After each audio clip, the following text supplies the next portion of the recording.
في هذا الفيديو غادي ندوي على بعض التغييرات اللي غيكونوا في النظام الجامعي الجديد. كما تنعرفوا ان هذا العام الوزاره ديال التعليم العالي اعلنت على واحد الدفتر الضوابط البيداغوجيه لتلك الاجازه اللي فيه بزاف ديال التغييرات في النظام ديال القرايه في الجامعات المغربيه، واللي غيطبق على الطلبه الجدد اللي غيبداو هذا العام. اما الطلبه القدامى غادي يكملوا بالنظام القديم، ومن بين التغييرات اللي كاينه كل مسلك تيتكون من جذع مشترك ومسار التكوين اللي كيبدا من الفصل الخامس او لا في بعض الحالات من الفصل الاول. غنعطي مثال باش تفهم. بالنسبه للمسلك ديال الانجينيوري دي سيستيم الكتريك والمسلك ماتيريو اي فيزيك مودرن، في العام الاول والثاني غنقراو نفس الوحدات حتى العام الثالث عاد غادي يتخصصوا، حيت العام الاول راه تعتبر جذع مشترك فيزيك شيمي، والعام الثاني جذع مشترك فيزيك كما المبدا ديال جذع مشترك في الثانوي. العام الاول كيتجمعوا صحاب علوم تجريبيه مثلا وعلوم رياضيه، والعام الثاني عاد كيتخصصوا تتفرقوا عاوتاني، والعام الثالث عاوتاني تتفرقوا صحاب لي استفادة وصحاب في السي.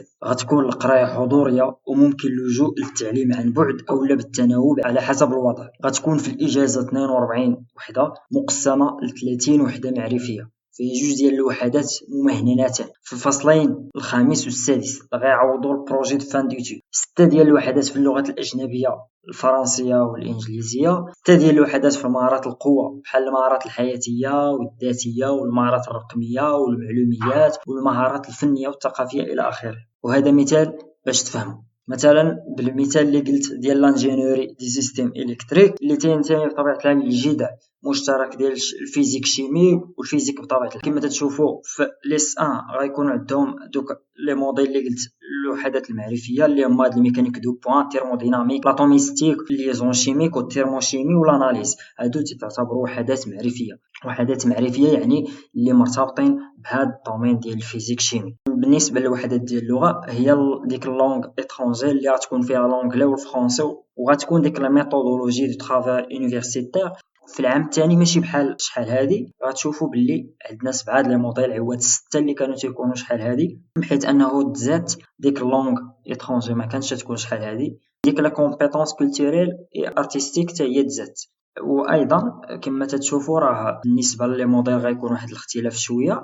وبالنسبه للعام الثالث راك تشوفوا عندنا 7 لي موديل حتى هما عوض كانوا تيكونوا 4 والبروجي دو فان ديتود. وبالنسبه لهذا المثال اللي عطيت راه تيخص فاك بني ملات، ممكن يكون شي تغيير بالنسبه للكليات الاخرى. غيكون واحد المفهوم جديد اللي هو الارصده القياسيه. كل وحده معرفيه الى فاليديتي غتاخذ 5 الارصده القياسيه، كل وحده في اللغات غتاخذ 3 الارصده القياسيه، وكل وحده القوه غتاخذ 3 الارصده القياسيه. يعني في الاخر فاش غتشد الاجازه غادي يشوفوا العدد ديال الارصده القياسيه اللي عندك، وما غيوليش التركيز بزاف على النقطه باش فاليديتي الى غير ذلك. فاش غتكمل القرايه غتاخذ الاجازه وملحق ديالها فيها معلومات مفصله على التكوين ديالك والانشطه البيداغوجيه والعلميه والثقافيه والفنيه والرياضيه وباقي الانشطه الموازيه اللي درتي. في الايام الجايه ان شاء الله كل مسلك غادي نشرحوا الوحدات اولا لي موديل اللي غتقراو فيه ان شاء الله. ودير معاك اشتراك وفعل الجرس باش يوصلوك هاد الفيديوهات ان شاء الله.